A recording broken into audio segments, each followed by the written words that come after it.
Bonjour à tous, c'est Estelle de Farming Together, j'espère que vous allez bien. Et oui, je vous retrouve après ces quelques mois de pause. Donc ceux qui me suivent sur les réseaux, vous le savez déjà, j'ai eu une petite fille qui s'appelle Adèle et qui se porte à merveille. En tout cas, je tenais à vous remercier pour tous les messages que j'ai reçus pendant mon absence. Alors j'ai pas pu répondre à tout le monde, mais je les ai bien lus, donc merci beaucoup. Maintenant pour cette reprise, je vous retrouve à la ferme. Et j'avais envie de vous parler d'un sujet qui a du sens. On va parler décarbonation. Le dérèglement climatique n'est plus un sujet, mais là on va parler d'un sujet très concret puisqu'on va parler du rétrofit. Donc comment transformer un tracteur thermique en un tracteur 100% électrique. Pour ça, on va rencontrer Jérémy qui a transformé un John Deere 6330 en tout électrique. Il va nous expliquer son projet. Je vous emmènerai aussi dans les champs pour les semis de printemps. Maintenant, si ce n'est pas déjà fait, pensez à vous abonner pour continuer de nous soutenir dans ce projet. Et c'est parti!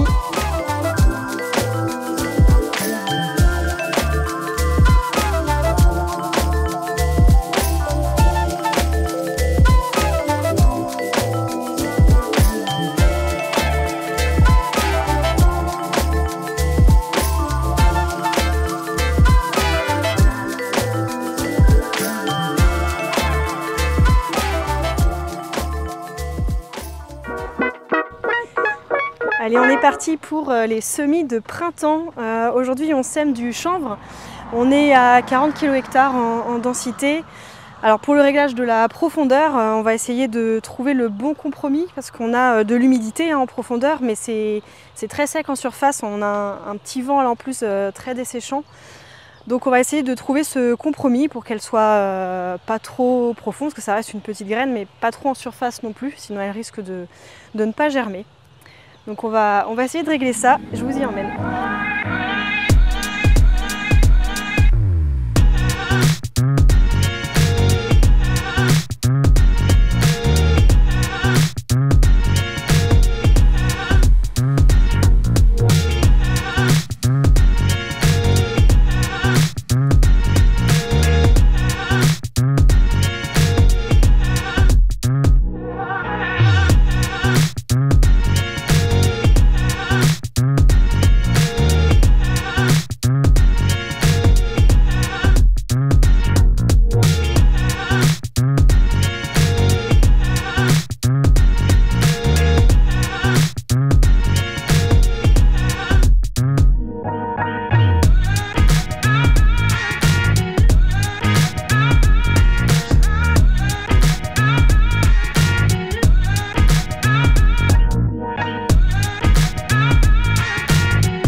Ah, bingo, elle est là.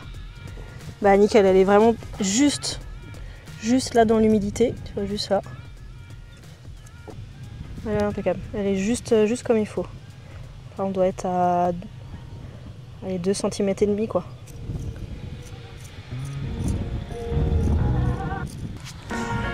Parfait.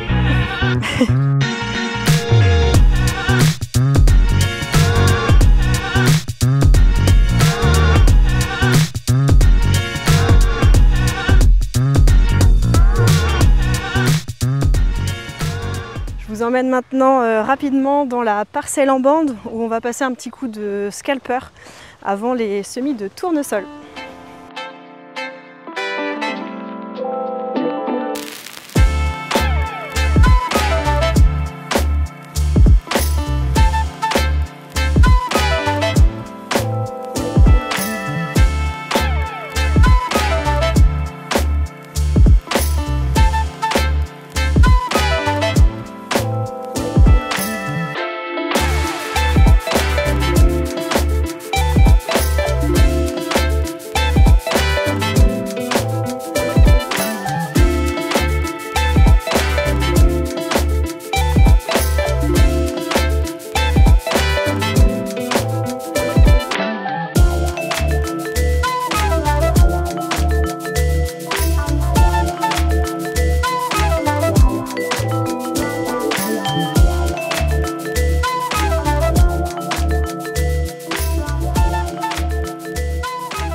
Bonjour. Bonjour Jérémy. Bonjour Estelle. Ça va? Ça va très bien et toi? Très bien, merci. Alors tu nous amènes un prototype. Exactement, un prototype d'un tracteur qui a été électrifié. D'accord, donc c'est du rétrofit, hein, c'est ça? Tout à fait, donc ce tracteur, quand il est sorti d'usine, il avait un moteur diesel et il a eu une partie de sa vie avec du carburant fossile. Et l'idée qu'on a aujourd'hui avec le groupe 26, c'est de pouvoir réutiliser les véhicules existants, donc les matériels qui ont déjà eu une vie en exploitation, pour les passer à une énergie décarbonée. Ok.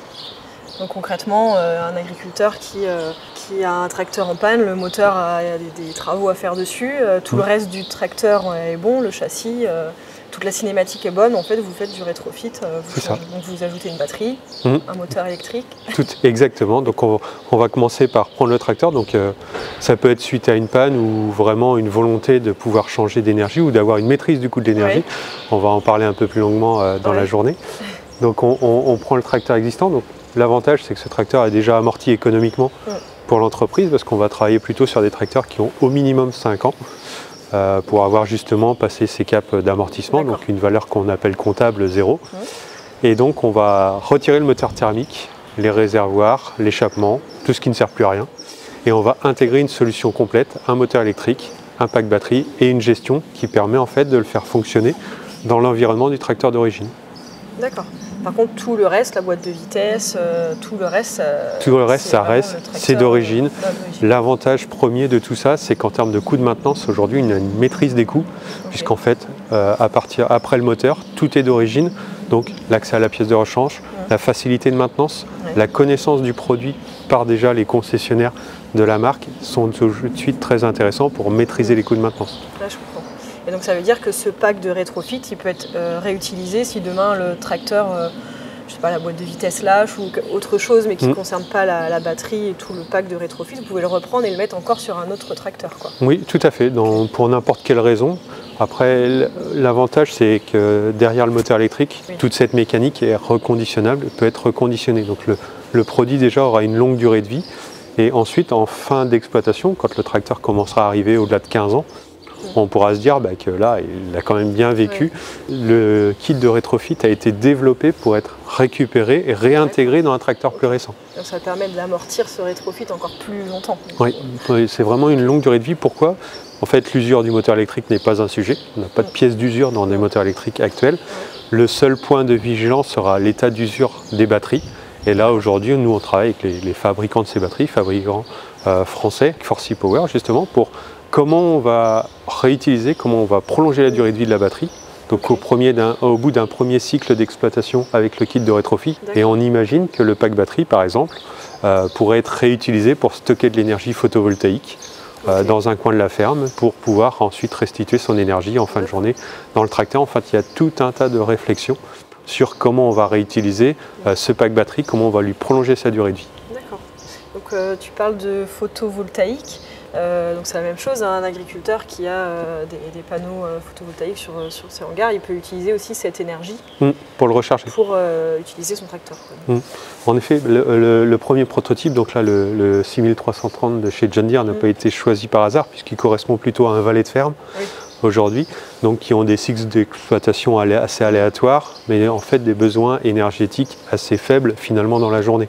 Et c'est surtout des tracteurs qui vont, notamment pour les éleveurs, travailler le matin pour la distribution d'aliments aux bovins ou le soir, mais en journée vont plutôt être statiques dans la ferme, donc c'est le moment opportun pour le brancher sur la grange, le photovoltaïque et du coup la recharge par le photovoltaïque du tracteur. Ce prototype est né d'un consortium entre nous, Ineo 26 Group, les chambres d'agriculture, EDF et BPM Agri pour le concessionnaire John Deere. En fait, l'idée première de ce projet, c'était mesurer le besoin énergétique de l'agriculture de demain. C'est pour ça qu'EDF est dans la boucle. Oui, l'intérêt, exactement, ils sont à la jeunesse du projet avec nous. Et l'idée, c'est vraiment ça, c'est comment en fait on se projette dans le long terme, au-delà de 2035-2040, c'est quel va être le besoin énergétique pour l'agriculture. Et on avait besoin d'avoir un tracteur testeur pour mesurer précisément quelle quantité en kilowattheure va consommer l'énergie pour telle ou telle application. Oui, en fonction des travaux entre une remorque distributrice et comme là peut-être cet après-midi ce qu'on va faire avec un scalper, c'est pas la même demande de puissance. Voilà, sur un an d'exploitation, à la fin on sera capable de répondre pour un éleveur, ben voilà votre besoin énergétique, voilà comment vous pouvez utiliser le tracteur et voilà le coût d'exploitation du tracteur et on le sait précisément. Okay. Pour les céréaliers, ce sera un peu plus compliqué, le besoin énergétique est quand même plus important. Et puis après, pour tout ce qui va être maraîchage ou dans les vignobles, en fait, on aura des réponses qui permettra justement d'apporter des solutions, en tout cas pour toutes les filières agricoles. On a souvent l'image du tracteur dans les champs, mais en fait, il n'est pas que dans les champs. Il y a du transport quand on tire les remorques pendant la récolte, il y a la distribution d'aliments, il y a tout ce qui va être manutention autour de la ferme, il y a tous ces activités-là, en fait, ne sont pas très énergivores. Donc nous, notre ambition, ce n'est pas de transformer toute l'agriculture pour du 100% électrique, mais d'avoir le bon usage de la bonne énergie au bon moment. C'est vraiment ça l'idée. Aussi au maximum. L'idée, c'est d'être pragmatique et pas d'imposer une technologie. On s'en va vers un mix énergétique, on en est certain.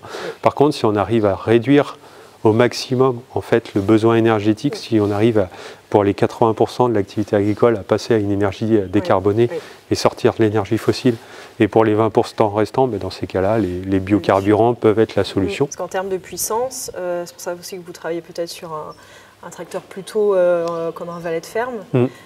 Est-ce que c'est envisageable aussi de trouver d'avoir un tracteur plus puissant en électrique? La puissance moteur n'est pas un problème, c'est justement la puissance et la quantité d'énergie qu'on va pouvoir embarquer dans le tracteur pour répondre au cas d'usage ou à l'utilisation. C'est ça l'enjeu. En fait, le vrai enjeu, il est là. Le moteur électrique, l'avantage qu'il a par rapport au moteur thermique, c'est qu'il a un rendement de 96% et un couple disponible de 0 à 3000 tours. Pour rappel, un moteur thermique, c'est environ 30-35% de rendement. Concrètement, quand je mets 10 litres de gasoil dans un moteur thermique aujourd'hui, j'ai 3 litres qui me sont efficaces pour travailler.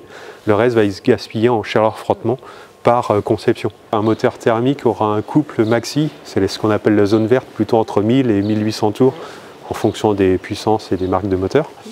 Alors qu'un moteur électrique, ce couple maxi, je l'ai de 0 à 3000 tours minute. Ça va être l'occasion de tester justement. Donc celui-là, il fait 60 chevaux. On est plutôt à aujourd'hui 60 chevaux continus, mais on a de la puissance disponible pour faire des pics de puissance assez importants, mais qui seront dans des périodes assez courtes. C'est l'enjeu en fait de la gestion batterie. On peut voir sous le capot? Qu'est-ce qui se cache sous la bête? C'est ça. C'est intriguant. Donc techniquement, la première chose qu'on peut s'apercevoir, c'est que ce n'est pas devenu un tracteur limousine. C'est-à-dire que tout rentre dans l'environnement du tracteur d'origine. On n'a pas allongé le tracteur, on n'a pas allongé le capot. En fait, on ferme le capot, c'est le même. La seule chose qui le différencie par rapport à un tracteur thermique d'origine, c'est qu'il n'y a plus le pot d'échappement. Donc on a déjà, premier point clé, c'est qu'on a amélioré la visibilité de l'utilisateur. On a enlevé le pot d'échappement. La deuxième chose, c'est que le bloc est assez compact, donc le moteur électrique, on ne le voit quasiment pas parce qu'il est assez compact pour une puissance équivalente, donc il est caché dessous, il est juste en face de la boîte de vitesse. Et ce qu'on retrouvera d'assez dominant, c'est le pack batterie qui prend qui prend le plus de place. Qui prend un max dans l'environnement, donc on se retrouve avec un moteur électrique, une batterie, des équipements électroniques, donc il y a un chargeur embarqué, il y a un système de refroidissement pour les batteries, pour réguler la thermique, pour qu'elle dure plus longtemps, pour réguler le refroidissement du moteur également, mais on récupère également ses calories pour le chauffage de l'habitacle. Il ne faut pas oublier que pour le confort, on a conservé le chauffage et on ne l'a pas supprimé. Il y a même la clim, ça veut dire... Alors celui-là, il n'y avait pas de clim d'origine, mais d'autres tracteurs, on a la clim, on est capable de remettre en service la clim avec une solution électrique. De ce côté-ci, donc on a un niveau de liquide de refroidissement comme un véhicule classique, tout simplement. Et puis après, le point clé, et le point différenciant, c'est qu'on a une prise de recharge. Donc là, c'est une prise type 2 qu'on retrouve classiquement sur les véhicules électriques. Donc ce tracteur, on peut le recharger sur une borne publique, on peut le recharger chez soi, on peut le recharger à la ferme, on peut le recharger par... Voilà, pour faire les courses, on peut le recharger. C'est pour montrer en fait le niveau de standardisation recherché. On ne réinvente pas des nouvelles prises ou des nouvelles choses. Il y a déjà des choses qui existent. Et donc ça veut dire que là, quand on branche, on est sur de la norme automobile. Donc assez classique, assez standard en fait dans la filière électrique. Et en temps de recharge? Alors, le temps va dépendre surtout de la puissance disponible sur le réseau, d'accord? Parce que ici on est dans une ferme assez équipée, donc on a du 380 volts, on a de la puissance disponible. Donc le vrai enjeu, c'est quelle va être ma puissance disponible pour la recharge.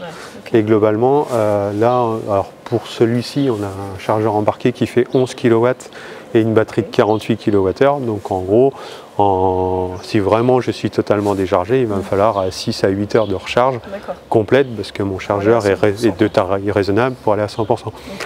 Le tracteur, enfin la charge ira très très vite de 0 à 80%. Okay. Et les 80 à 20% restants, en fait, la durée de recharge est quasiment aussi longue que la première partie. Tout simplement, c'est qu'à la fin, il faut équilibrer les batteries pour qu'elles soient au bon niveau. Je te propose qu'on aille essayer tout ça. On va s'atteler sur le scalper qui est là-bas. Ouais, pas de problème. Je te laisse avancer. Je le testerai au champ. Ouais.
Pour atteindre ta vitesse sans toucher à l'accélérateur. Et tu regarderas ton écran voir. C'est intéressant? Ah ouais. Pour comparer, donc là il ne touche pas l'accélérateur, donc on est à 600 tours minute, sauf qu'il est passé à une gamme au-dessus. Et en fait il va pouvoir jouer avec les rapports sous charge pour atteindre la vitesse d'utilisation de l'outil. Et du coup l'idée c'est de comparer, est-ce que je monte à 1500 tours, est-ce que c'est utile? Ou du fait du couple du moteur électrique, est-ce qu'en restant au ralenti, finalement je n'obtiens pas le même résultat. Et du coup avec une efficience plus intéressante peut-être. Et une autonomie plus longue aussi. Peut-être, et c'est ce qu'on veut comparer. Potentiellement. Là on parle, on suppose, donc là l'idée d'essayer c'est justement de voir, de comparer, d'observer. Et l'idée c'est de montrer que même en travaillant au ralenti, potentiellement si on a un gain d'énergétique, on ne mettra pas plus de temps à faire les travaux puisqu'on on sera à la même vitesse. Oui, bien sûr. C'est vraiment... plus, en fait c'est plus... c'est de l'acculturation. Au chauffeur en fait de changer ses habitudes, hein, clairement. De redécouvrir son... Voilà, et le fait que ce soit un tracteur qui, dans l'idée, il connaît déjà, s'il était déjà sur la ferme, du coup, ça fait plus que la gestion du tracteur et l'environnement, le reste, il connaît. Ça, À l'aller, on était en E4, on consommait 35 kW à 11, et au retour, j'étais en F4, on consommait 40 kW à 12 km/h. Donc on a quand même un gain de 5 kW. Alors c'est une mesure de conso instantanée. Et c'est pas forcément une quantité d'énergie consommée parce qu'après en bout de champ il y a une décélération. Oui. Donc c'est pas parce qu'on a 35 kW qui s'affichent sur un rang qu'on va consommer 35 kWh. Il y a un boîtier d'enregistrement et les données sont en temps réel envoyées. C'est pour ça qu'on marque un peu ce qu'on fait. Si j'appuie sur le klaxon, ils vont voir que ça... Non. Alors en plus c'est la comique. Ah bah oui, voilà. Là on a affaire à un sacré numéro.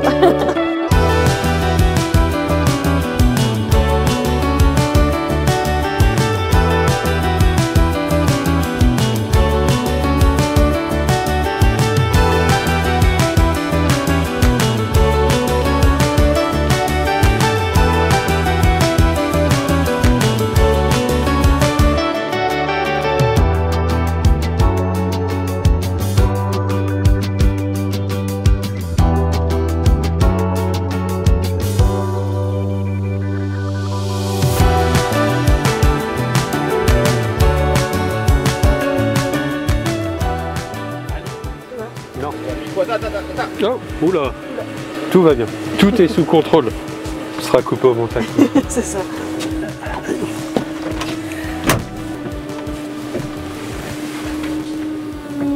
Alors déjà tu te dis, d'habitude je démarre pas en E avec un tracteur. Ah bah non, c'est clair. Là, je suis sur le premier truc.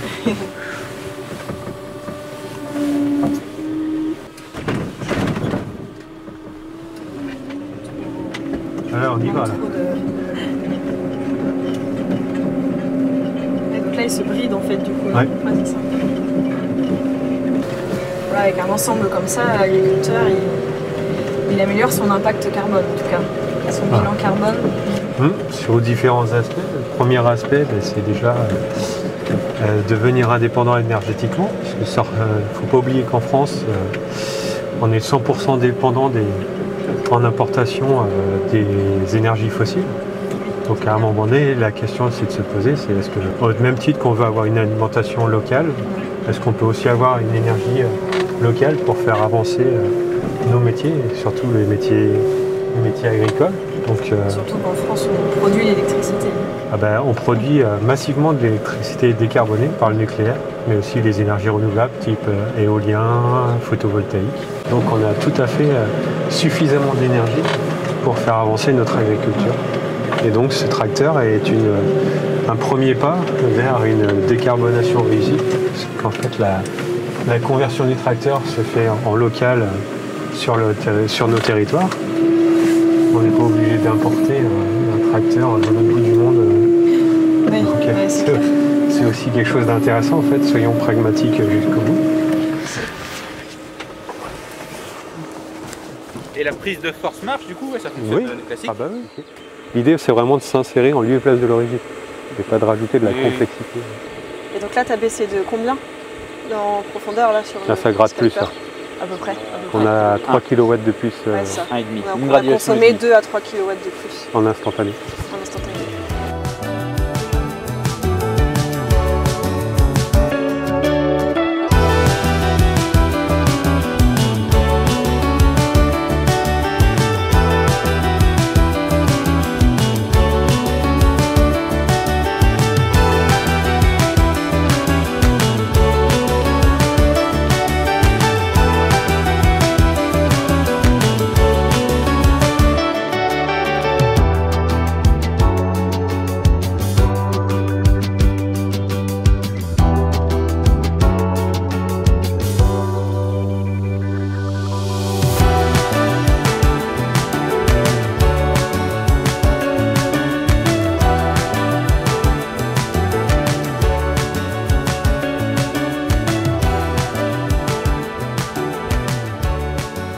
Merci de m'avoir laissé tester ce tracteur.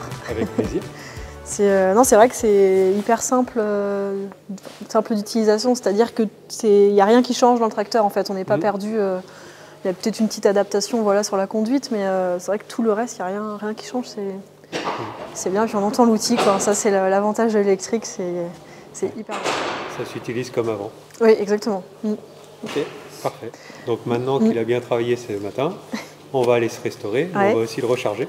C'est tout l'intérêt. Pendant qu'on est à faire nous recharger, on recharge le tracteur également. D'accord. Donc c'est ici, c'est ça? On ouvre. Oula, ah oui, il faut rester d'accord. On ouvre et on vient brancher notre prise. Ok. Et là, il va se mettre automatiquement en charge. Donc là, quand il clignote comme ça, c'est qu'il charge, c'est ça? Là, il est en train de communiquer et comme on va voir à l'afficheur. Ah oui. Là, comme tu peux voir, là, il se met en mode charge. Ah oui, ok. Et il va recharger tranquillement. D'accord. On entend tout le processus se mettre en fonctionnement. Et après, une fois que la charge sera complète, le témoin va passer en vert, là, c'est ça? Ouais, tout va s'arrêter et puis il nous indiquera là-bas être en fin de charge. Et là, c'est parti. Ok. Bon, bah impeccable, on n'a plus qu'à aller manger. C'est parti. Et voilà, cette vidéo touche à sa fin. Je vous quitte dans la parcelle où on a semé le chanvre. Donc il y a une semaine, on a déjà une belle levée. Je vous donnerai rendez-vous à la moisson pour voir ce que ça donne. En tout cas, j'espère que cette vidéo vous a plu. Dites-moi vous en commentaire, est-ce que vous seriez prêt à passer un de vos tracteurs 100% électriques? Ce serait intéressant d'avoir vos retours. Dans tous les cas, je vous donne rendez-vous très bientôt pour une prochaine vidéo. Pensez à vous abonner, un petit pouce bleu et en attendant, on est toujours visible sur les réseaux Facebook, Insta et TikTok. À très bientôt!